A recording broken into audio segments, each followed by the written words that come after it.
எல்லோருக்கும் வணக்கம். உள்ள அழுகிற வெளியில சிரிக்கிற நல்ல வேஷம்தான் வெளுத்து வாங்குற நண்பர்களே, இந்த மாதிரி தான் ஒவ்வொருத்தரும் ஷேர் மார்க்கெட்டில் பணத்தை போட்டுட்டு வெளியே ஜாலியாக சிரிச்சுக்கிட்டு உள்ள கதறிட்டு இருக்கிறோம். அந்த கதறலுக்கு காரணம் நம்மளுடைய கரடி தான்.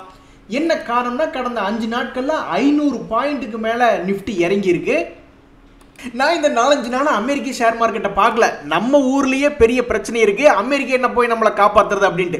சரி, எலெக்ஷன் முடிஞ்சிருச்சுன்னா அப்புறம் அமெரிக்கா தானே காப்பாற்றணும். அவன் எப்படி நம்மளை காப்பாற்றுவான்னு அவனை போய் பார்த்து கிடந்தா அவன் நம்மளுக்கு முன்னாடியே இதை நான் கவனிக்கல. அவன் நம்மளுக்கு முன்னாடியே போய் கீழே விழுந்து கிடக்கிறான். நான் ஏதோ அமெரிக்காக்காரன் தான் நம்மளை தூக்கி நிறுத்துவான்னு பார்த்தாக்கா அவன் கடந்த 5 நாட்களில் பார்க்கும்போது 3.5% நிஃப்டி டவ் ஜோன்ஸ் இறங்கியிருக்கு. நம்மளால போய் பார்த்தா நம்மளால வெறும் 1.5% இறங்கியிருக்காங்க. அட பாவி அமெரிக்கா, உன்னை நம்பினதுக்கு நல்லா பண்ணி விட்டடா அப்படின்ற மாதிரி ஆயிப்போச்சு. தற்சமயத்துக்கு நான் போய் அமெரிக்க ஷேர் மார்க்கெட்டை பார்க்குறேன். நம்ம மார்க்கெட்டும் இல்லை, அவங்களுடைய மார்க்கெட்டுமே ஒரு சைட்வேஸ் மார்க்கெட்டில் தான் இருக்குது. அவங்களுடைய ஷேர் மார்க்கெட் ரொம்ப முக்கியமாக ஒரு டபுள் டாப் அப்படின்றது போட்டிருக்கான். ஒருவேளை டபுள் பாட்டம் போடுறான் அவனு அவங்ககிட்டயும் எலெக்ஷன் இருக்குல்ல, அவனு இதே மாதிரி இன்னொரு 3 மாதத்துக்கு அல்லது 6 மாதத்துக்கு சுத்துறான் அப்படின்ற மாதிரி இருந்ததுன்னா உலகத்தில் பிரச்சனை இல்லை. பட் இருந்தாலும் இவன் சப்போர்ட் எடுக்காம கீழே இறங்குற மாதிரி இருந்தா அமெரிக்க ஷேர் மார்க்கெட் தான் நம்மளுடைய மார்க்கெட் கீழே விழுகிறதுக்கு முக்கிய காரணம். நம்ம எலெக்ஷன்லாம் தூக்கி அக்கட்டால உட்கார வச்சிட வேண்டியதான் அப்படின்றது என்னுடைய கருத்து. நண்பர்களே, கர்நாடகா பேங்க் ரொம்பவுமே முக்கியமான கீ சப்போர்ட் லெவல் இருக்கு. இவன் என்ன பண்றானே நம்மளால கண்டுபிடிக்க முடியாது. இதெல்லாம் பணம் இருக்கிறவங்களுக்கு இது ஒரு ஃபர்ஸ்ட் அட்டெம்ப்ட் அப்படின்ற மாதிரியான ஒரு இடத்துல இருக்கு. அவங்கெல்லாம் அக்குமுலேஷன் பண்ற பாயிண்ட். ஏன்னா அதுக்கு நேராக கீழே போனான்னா அடுத்தது அப்புறம் அவன் 120 ரூபாயில தான் சப்போர்ட்டு. ஸோ இந்த இம்பார்ட்டண்ட்டான சப்போர்ட் லெவலை எடுத்துட்டு மேலே போறானா இல்லை பிரேக் பண்ணிட்டு கீழே போறானா அப்படின்றது அடுத்த 3 மாசத்துல தெரிஞ்சு வரும். நம்மளுக்கு என்னங்க, பணம் கம்மியாக இருக்கிறவங்களுக்கு இந்த கேடிகே பேங்க் பை லக் திடீர்னு ஒரு 120 ரூபா பக்கத்தில் வந்து விழுந்துச்சுன்னா ஒரு அக்குமுலேஷன் பாயிண்டாக தான் நான் பார்க்குறேன். நண்பர்களே, இந்த மணப்புரம் ஷேரை சாதாரணமாக நினச்சிக்காதீங்க. இவன் தற்போது என்ன பண்ணியிருக்கா அப்படின்னு பார்த்தீங்கன்னா, சமீபத்தினுடைய ஹைலிருந்து ஒரு 20% இறங்கியிருக்கான். இதெல்லாம் பணம் நிறைய இருக்கிறவங்களுக்கு உண்டான ஏவரேஜ் பாயிண்ட். பட் எந்த ஒரு ஷேருமே 20% இருந்து ஏறிட்டா சந்தோஷம் தான். பட் ஒருவேளை 40% இறங்குறான், 60% இறங்குறான்னா நல்ல அக்குமுலேஷன் பண்ணுறதுக்கு உண்டான இடம். ஸோ மார்க்கெட் நல்லா இருந்தப்ப இவன் ஒரு குறுகிய லெவலில் விளையாண்டுக்கிட்டு இருந்தான். இப்போ மார்க்கெட் சரியில்லாத சமயத்தில் என்னை பொறுத்த வரைக்கும் இது ஒரு என்ட்ரி பாயிண்ட், ஒரு அக்குமுலேஷன் பாயிண்ட் மாதிரி காமிச்சுக்கிட்டாலும் ஒரு நல்ல அக்குமுலேஷன் பாயிண்ட் ஒரு 125 ரூபாயில தான் இருக்குது அப்படின்றது என்னுடைய கருத்து. நண்பர்களே, இந்த மணலி பெட்ரோகெம் சில நாட்களுக்கு முன்னாடி பார்த்தோம், பெருசா நம்பிக்கை இல்லை. ஏன்னா அவன் யூ டர்ன் போட்டாலும் அதே இடத்துல தான் படுத்து கிடக்கிறான். இதுதான் நான் ரேரா பார்க்குறேன். அதாவது ஒரு ஷேர் யூ டர்ன் போட்டால் அவன் மறுபடியும் தொடர்ந்து மேலே ஏறிடணும், இல்லைன்னா கீழே போயிடணும். ஆனால் இவன் யூ டர்ன் போட்டு தூங்குனது நான் இந்த ஷேரில் தான் பார்க்குறேன், மணலி பெட்ரோகெமிக்கல். ஸோ இந்த ஷேர் தற்சமயத்துக்கு என்ன ஆகுது அப்படின்னு பார்த்தீங்கன்னா, சமீபத்தில் 15 நாளில் நல்ல ஒரு மூவ்மெண்ட் காமிச்சிருக்கான். 3 மாசமாக 1 வருஷமாக செய்யாத ஒரு மூவ்மெண்ட்டை 3 மாசத்துக்குள்ள காட்டுறா அப்படின்னா அப்போ ஒருவேளை அது 80 ரூபாயிலிருந்து பழைய ரேட் 140 ரூபா போகுதா, லாங் டேர்ம்ல ஒரு 6 மாசத்துல 140 ரூபா போகுதா அப்படின்ற கேள்வி வருது. ஸோ என்னை பொறுத்த வரைக்கும் இந்த மணலி பெட்ரோகெம் லாங் டேர்ம்ல வச்சிருக்கிறவங்களுக்கு ஒரு சந்தோஷமான செய்தியாக தான் நான் பார்க்குறேன். நண்பர்களே, 3 முக்கியமான செய்திகள் நான் இப்போ கொண்டு வந்திருக்கேன். ஒன்று, நம்ம நாட்டை பற்றி S&P குளோபல் ரேட்டிங் அப்படின்றவங்க அவுட்லுக்கை வந்து ரொம்ப பாசிட்டிவாக ரிவைஸ் பண்ணியிருக்காங்க. அப்போ இதெல்லாம் நம்ம நாட்டுக்கு நல்லது. இனி எந்த கவர்மெண்ட் வந்தாலும் நம்மளுடைய நாடு மேல் நோக்கி தான் போகக்கூடிய வாய்ப்பு அதிகம். அப்போ நம்ம நாடு மேலே போகுதுன்னா ஃபர்ஸ்ட் அதனுடைய இம்பேக்ட் எங்கே இருக்குன்னா ஷேர் மார்க்கெட்டில் தான் இருக்கும். ரெண்டாவது தான் ரியல் எஸ்டேட்டுக்கே போகும். ஸோ அப்போ நம்மளுடைய ஷேர் மார்க்கெட்டில் தான் ஃபர்ஸ்ட் ஏறு. ஏங்க, பாகிஸ்தான் ஷேர் மார்க்கெட் அங்கே படுத்து கிடக்குது அந்த நாடே, இருந்தாலும் அவனுடைய ஷேர் மார்க்கெட் ஏறுன்னா என்ன அர்த்தம்? அப்போ ஃபர்ஸ்ட் முதல் காரணி, முதல் பெனிஃபிட் யாரு அப்படின்னு பார்த்தீங்கன்னா, பொதுவாக ஒரு நாடு ஏறுதுன்னா ஷேர் மார்க்கெட் தான். நம்ம எல்லாரும் ஷேர் மார்க்கெட்டில் தொழிலில் தான் இருக்கோம். அதனால மேபி இதெல்லாம் நம்மளுக்கு பாசிட்டிவ் நியூஸ் தான்.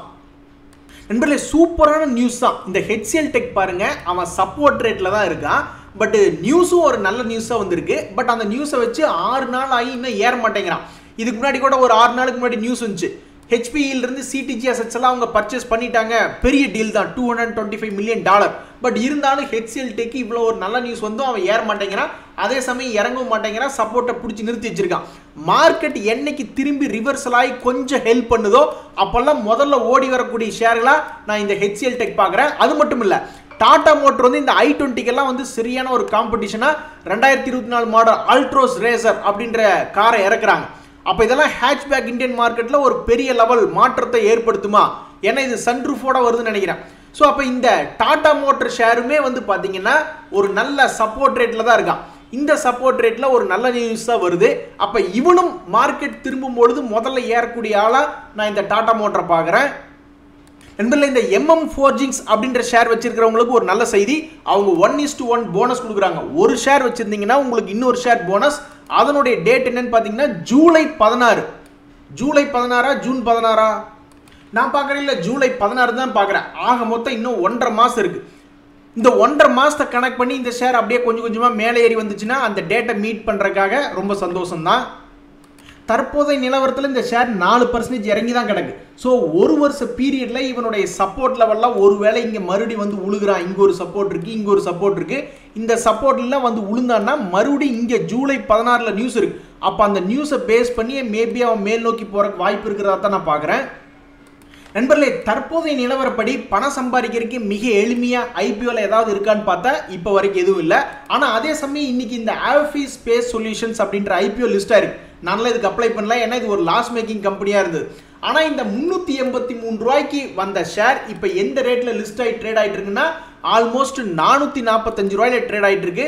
ஸோ இதில் பணம் போட்டவங்களுக்கு லாபம் தான். ஆனால் அவங்க எவ்வளவு வரைக்கும் இது வந்து லிஸ்டிங் கெயின் வரலாம் அப்படின்னு எதிர்பார்த்துருந்தாங்கன்னா 500 ரூபாய் 512 ரூபாயெல்லாம் வரும் அப்படின்ற மாதிரி எதிர்பார்த்துருந்தாங்க.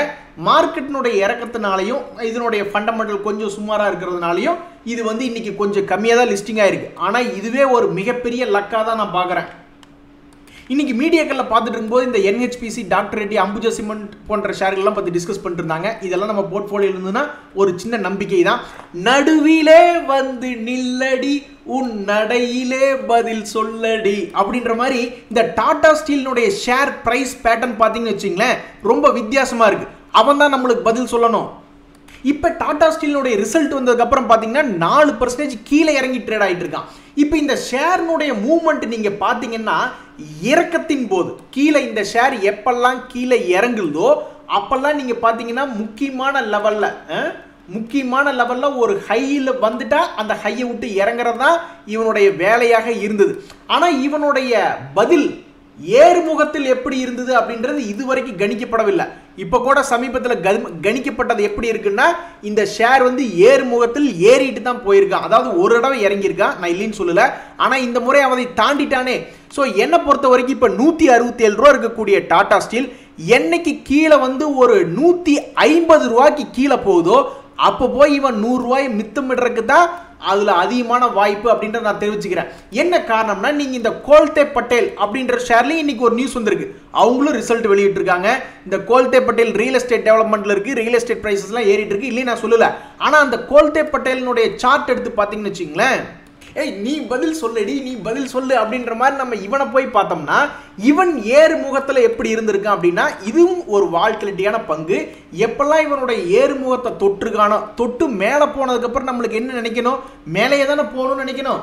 பட் இவன் பார்த்தீங்களா ரிவர்ஸ் வாங்கியிருக்கான். அப்போ மேலே இதுக்கு மேலே ஏற முடியாமல் ரிவர்ஸ் வாங்கும் பொழுது அப்போ நம்மளுக்கு இது என்ன ஆகலாம், மேபி இந்த ஷேர் வந்து 250 ரூபாய்க்கு வரலாம் அப்படின்ற மாதிரி நம்மளுக்கு தோணும். அப்படி கீழே வரக்கு ஃபண்டமெண்டல் ட்ரிகர் ஏதாவது இருக்கா அப்படின்னு பார்த்தோம்னா இருக்கு, தாராளமாக இருக்கு. அவங்களுடைய லாஸ் மேக்கிங் கடந்த வருஷத்தினுடைய ப்ராஃபிட் அப்படின்றது லாஸ்ல தான் இருக்கு, ப்ராஃபிட் இல்லை. P&L ஸ்டேட்மெண்ட் எடுத்து பார்க்குறோம், அது லாஸ் ஸ்டேட்மெண்ட்டாக இருக்கு. அப்போ இந்த டாடா ஸ்டீல் அப்படின்றத எடுத்து பார்க்கும்பொழுது அவங்களுமே இப்போ நம்ம டாடா ஸ்டீலை தான் பார்த்துக்கிட்டு இருக்கோம். ஸோ மார்ச் 2024 அவங்களுடைய ப்ராஃபிட் அப்படின்றது லாஸ் மேக்கிங்காக இருக்கு. அப்போ என்னை பொறுத்த வரைக்கும் இந்த டாடா ஸ்டீல் அப்படின்ற ஷேர் 150க்கு கீழே போற மாதிரி இருந்தா கொஞ்சம் வீக் ஆயிட்டு தான் திரும்பி மேலே வருவான் அப்படின்றது என்னுடைய கருத்து. நண்பர்களே, இன்னைக்கு இம்பார்ட்டண்டான ரிசல்ட் கொடுக்கக்கூடிய ஸ்டாக்ஸ், அதாவது ரிசல்ட் கொடுத்ததுக்கப்புறம் ஏதாவது வெடிச்சு செதறக்கூடிய ஸ்டாக்ஸாக தான் நான் பார்த்து சில ஸ்டாக்ஸை வந்து நான் என் மனம் போன போக்கில் லிஸ்ட் பண்ணி விட்டுருக்கேன். நேற்று நம்ம லிஸ்ட் பண்ணதில் நீங்கள் கவனிச்சிங்களா, பாலாக்ஸி ஃபார்மா இன்னைக்கு நல்ல மேலே வந்துட்டான். இந்த இமாமி லிமிடெட் ஞாபகம் இருக்கா, இது வந்து ஒரு பார்த்து வைத்த பளிங்கு பன்னீர் சோடா. இது இங்கே பார்த்தீங்களா இமாமி வந்து நம்ம கரெக்டாக எங்கே பார்த்தோம்னா 422 ரூபாயில பார்த்தோம். நம்ம 422 ரூபாயில பார்க்கும்போதே இது ரிசல்ட் வந்து இந்த தேதியில வருது, நம்ம சில மாதங்களுக்கு முன்னாடி பார்க்குறோம், இந்த மாதத்துல இந்த நாள்ல ரிசல்ட் வருது அப்படிங்கும் பொழுது அந்த நியூஸ் இவனை மேலே ஏற்றி விடுமா அப்படின்ற கணிப்புல யாராவது பிடிச்சிருந்தாங்க அப்படின்னாக்கா ஆல்மோஸ்ட் இன்னைக்கு 15%, 3 மாசத்துக்கு ஒருக்கா, 6 மாசத்துக்கு ஒருக்கா, 9 மாசத்துக்கு ஒருக்கா, 12 மாசத்துக்கு ஒருக்கா ஒரு ஷேர்ல ஒரு வருஷத்துல 4 முறை இந்த ரிசல்ட் சார்ந்து சம்பந்தப்பட்ட நம்மளுக்கு வாய்ப்பு கிடைக்குது. அந்த வாய்ப்பை மிக அருமையா ஜெயிச்சு கொடுத்தவன் தான் இந்த இமாமி லிமிடெட். அருமையான ஷேர், பக்காவா பன்னீர் சோடா மாதிரி வந்துட்டான். சக்தி சுகர்ஸ் அதுவும் வந்து ரிசல்ட் ஓரியன்டா இன்னைக்கு கொஞ்சம் பாசிட்டிவா தான் ட்ரேட் ஆயிட்டு இருக்கு. இந்த சக்தி சுகர்னுடைய 1 இயர் பேட்டர்ன் நம்ம பார்த்தோம்னா அவன்லாம் மேல் நோக்கி வர மாதிரி இருந்தால் 42 ரூபா வரணும், இங்கிருந்து 12 ரூபா மேலே ஏறி வரணும். வந்துச்சுன்னா ரொம்ப சந்தோஷம் தான். 5 இயர் பீரியட்ல பார்க்கல ஆல்ரெடி அவன் 10 ரூபா டு 32 ரூபாயில வந்து ட்ரேட் ஆயிட்டு இருக்கான். இனி அதுக்கு ஒன்றும் பண்ண முடியாது. எல்லாரும் 3 வருஷம் பின்னாடி போங்க, 3 வருஷமா வாங்கின சம்பளத்தை பூரா எல்லாம் திருப்பி கொடுங்க அப்படின்னா நம்ம எப்படி திருப்பி கொடுக்க முடியும் ஒரே நாள்ல? அது முடியாது இல்லையா? அது மாதிரி தான் இதுவும் டபக்குன்னு 20 ரூபா 10 ரூபாயெல்லாம் போகுமான்னு தெரியல. பட் 1 இயர் பீரியட்ல பார்க்கும் பொழுது என்னை பொறுத்த வரைக்கும் இன்னைக்கு ரிசல்ட் அப்புறம் அவன் கொஞ்சம் நின்று ட்ரேட் ஆகிறதுனால மேபி அவனுடைய டாப் எண்டுக்கு போக வாய்ப்பு அதிகம். இறங்குற மார்க்கெட்டுக்கு ஜாதகம் பார்த்தா என்ன, பார்க்கலின்னு என்ன, அட போங்கப்பா பொண்ணே கிடைக்கல, இதுல ஜாதகத்தை 10 பேருக்கு கொடுத்து என்னங்கிற மாதிரி ஆயிப்போச்சு. இந்த நிஃப்டி மூவர்ஸை பார்த்து நீ என்ன பண்றது? ஏற்கனவே நிஃப்டி 148 பாயிண்ட் இறங்கி தான் கிடக்கு, இதுல எவன் நம்மளை இறக்கி விட்டா தான் என்ன அப்படின்ற மாதிரி நான் அதை விட்டுட்டேன். நண்பர்களே, இந்த சுஸ்லான் ஷேர்னுடைய பொட்டன்ஷியல் ஹிஸ்டாரிக்கலா நீங்க பாத்தீங்கன்னா அது 1000 ரூபா கூட போலான்னு தான் இருக்கும். ஏன்னா அது லிஸ்ட் ஆன சமயத்துல 1000 ரூபா போனா தான், நான் இல்லைன்னு சொல்ல, அந்த ரேட்டெல்லாம் நான் பார்த்து ட்ரேட் பண்ணிக்கிட்டு இருந்தேன் சுஸ்லான. ஆனா இப்போ போய் 1000 ரூபா போனா போகுமா? போகாது. பட் என்ன பொறுத்த வரைக்கும் இந்த ஸ்டாக் வந்து 20 ரூபா டு 100 ரூபாய்க்குள்ள அவனுடைய ட்ரேடிங் ரேஞ்ச் செட் பண்ணிட்டா அப்படின்ற மாதிரி என்னுடைய கருத்து. ஸோ அது 20 ரூபா வந்தாலும் நல்ல பையிங் ஆப்பர்ச்சுனிட்டி தான். இப்போ கரண்ட் ரேட்ல இருந்து 100 ரூபா போனாலும் நல்ல ஆப்பர்ச்சுனிட்டியாக தான் நான் பார்க்குறேன். நண்பர்களே, இன்னைக்கு தேதியில் கூட நம்மளுடைய ஷேர் மார்க்கெட் மோசமான ஷேர் மார்க்கெட்டாக போகவில்லை. இது ஒரு சுமாரான மார்க்கெட்டாகத்தான் சென்று இருக்கிறது அப்படின்ற மாதிரி தான் அர்த்தம். ஏன்னா ஆர்விஎன்எல் போன்ற ஷேர்கள்லாம் ஆர்டர் கிடைச்சிருக்கு அப்படின்ற நியூஸ்க்கு பொதுவாக 5% 10% ஏறுவான். பட் இன்னைக்கு ஒரு சிறிய ஆர்டர் கிடைச்சிருக்கு அப்படின்ற நியூஸ் இருக்கு, அந்த சார்ந்து இன்னைக்கு ஒரு 2% ஏறி இருக்கான். ஸோ ஒரு நார்மல் மார்க்கெட்டாக தான் பார்க்கப்படுகிறது. அதே மாதிரி இந்த எஸ்ஜேவிஎன் ஷேர்லாம் இன்னைக்கு ரிசல்ட்டுக்கு அப்புறம் 4% இறங்கியிருக்கான். ஆனால் இவன்லாம் ஒரு வருஷத்தில் எவ்வளவு சம்பாரிச்சு கொடுத்துருக்கான் தெரியுங்களா? ஒரு வருஷத்துல 273% சம்பாரிச்சு கொடுத்துருக்கான். ஸோ இன்னைக்கு 4% இறங்கினது உச்சாணி கும்பல வாங்கினவங்களுக்கு வேணா பயமா இருக்கல, முடிஞ்சு ஒரு வருஷத்துக்கு முன்னாடி வாங்கினவங்களுக்கு இதெல்லாம் ஒரு இன்ப கடல் தான். ராமராஜன் அவர்கள் ஒரு படத்துல நிக்க வச்சு வரிசையை 4 பேர்த்து குத்திக்கிட்டே வருவார். அது மாதிரி சமீபத்தில் ஆர்பிஐனால குத்துப்பட்டவங்களுடைய வரிசையை அடிக்க வச்சுட்டே வந்தோம்னு வச்சுங்களேன். சமீபத்தில் தான் ஐஏஎஃப்எல் ஃபினான்ஸ் அடி வாங்குச்சு, அதுக்கப்புறம் வந்து கோட்டக் பேங்க்ல சம் நியூஸ் வந்துச்சு, அதுக்கப்புறம் இப்போ ஆர்பிஐனுடைய ஃபைண்டிங்ஸ்னால ஆக்ஷன்ஸ்னால யார் அதிகமாக அடுத்தது அடி வாங்கியிருக்காங்கன்னா நம்ம எடில்வைஸ் ஃபினான்ஷியல் சர்வீசஸ் தான். அதில் ஒரு 14% காணும். ஆக்சுவலாக ஜேஎம் ஃபினான்ஷியல் ஏதாவது ஆயிடுச்சுன்னா நம்மளுக்கு பெருமையாக இருந்திருக்கு. ஏன்னா அந்த ஜேஎம் ஃபினான்ஷியலில் நல்ல பொட்டன்ஷியல் இருக்குது, மேலே கீழே 20 ரூபா ஏறி இறங்கணும்னு சொல்லி பேசிகிட்டு இருந்தோம். பேர் மட்டும்தான் மாறி இருக்கு, எடில்வைஸ் ஃபினான்ஷியல் அது ஜேஎம் ஃபினான்ஷியல். ஆக மொத்தம் இந்த எடில்வைஸ் ஃபினான்ஷியல் இன்னைக்கு 14% கும்பா பாடி விட்டாங்க. இந்த சமயத்தில் ஏன் இந்த கம்பெனி கும்பா பாடி விட்டாங்க அப்படின்றத அந்த கம்பெனி விரிவாக சொல்லி அதுக்குண்டான ஆக்ஷன்ஸ் எப்போ எடுப்பாங்க அப்படின்ற மாதிரி ஒரு ரோடு மேப் போட்டு கொடுத்தாங்கன்னா டபக்குன்னு இந்த ஷேர் யூ-டர்ன் போடுறதுக்கு வாய்ப்பு இருக்கு. இல்லைன்னா என்ன ஆகும், அந்த ஐஏஎஃப்எல் ஃபினான்ஸ் உங்களுக்கு ஞாபகம் இருக்கா, நல்ல ஒரு 4-5 நாள் இறங்கிட்டு அப்புறம் யூ-டர்ன் போட்டு 100 ரூபா ஏறினா அந்த மாதிரி இன்னொரு இப்போ என்ன ரேட் இருக்கு, 66 ரூபா இருக்கா, ஒருவேளை 56 ரூபா போயிட்டு மறுபடியும் 56 ரூபாயிலிருந்து 70 ரூபாய்க்கு வாய்ப்பு உருவாகி வரலாம். இதுல நல்லா பணம் சம்பாதிக்கிறதுக்கு வாய்ப்பு கிடைச்சிச்சு. டபக்குன்னு இதை தூக்கி வாட்ச் லிஸ்ட்ல போட்டு வச்சு வந்துக்கணும். ஜென்ரலாவே 62 ரூபா அப்படின்றது ஒரு சப்போர்ட் லெவலா காமிக்கிறான். நண்பர்களே, இது போக இன்னொரு 3 முக்கியமான நியூஸ் பார்த்துட்டு இருந்தேன். இந்த கேபிஐடி டெக் அப்படின்ற ஒரு ஷேர் வந்து ஆல்ரெடி ரொம்ப ஹை எண்டில் இருக்கு. இதனுடைய வேல்யூவேஷன்லாம் இது ஜஸ்டிஃபை பண்ணுதா? இன்னைக்கு பாருங்க வெறும் 1% இறங்கியிருக்கான். அட பாவிகளா, சரி பரவாயில்ல. இதனுடைய வேல்யூவேஷன்லாம் பார்த்தோம்னா ஸ்டாக் பிஇ 67 இருக்கு, இண்டஸ்ட்ரி பிஇ 36, ஆல்மோஸ்ட் டபுள். அப்போ இந்த இண்டஸ்ட்ரி பிஇ வந்து மீட் பண்ணணும் அல்லது ஒரு 20க்கு கீழே போகணும், ஒரு வேல்யூ பை ஆகணும்னா இந்த ஷேர்லாம் பாதிக்கு பாதி இறங்கணும், 700 ரூபாய் ரேஞ்சில் வரணும். அதே மாதிரி உன்னுடைய ப்ராஃபிட் அண்ட் லாஸ்லாம் எப்படி இருக்கு அப்படின்னு பார்த்தோம்னா அங்கே வந்து ஓரளவுக்கு நல்லா சப்போர்ட்டிவாக இருக்கு. அவனுடைய growth வந்து ஜஸ்டிஃபை பண்ணிக்கிட்டே இருக்கான். ஸோ அந்த இடத்துல இவனுக்கு ஒரு பாசிட்டிவ் பாயிண்ட் இருக்கு. இருந்தாலும் வேல்யூவேஷன் படி பார்க்கல அவனுக்கு கொஞ்சம் பிரச்சனையாக தான் இருக்கு. வேற என்ன இவனுக்கு சப்போர்ட் பண்ணுது, எப்படி இவனை இறக்கி விடாமல் விட்டுருக்காங்கன்னா அங்கே தான் இருக்காங்க நம்ம ஆளுங்க. ஸோ எஃப்ஐஸ் ஹோல்டிங் பர்சன்டேஜ் அப்படின்னு நம்ம பார்க்கும்பொழுது அதுவும் 24% இருக்குது. அதில் கொஞ்சம் கூட மாற்றம் இல்லாமல் இருக்குது. அவங்க விற்கவே இல்லையே, அப்புறம் எப்படி அதை இறங்கும்? அதே மாதிரி டிஐஸ்னுடைய ஹோல்டிங் பர்சன்டேஜும் நல்லா ஸ்ட்ராங்காக இருக்குது என்னை பொறுத்த வரைக்கும்.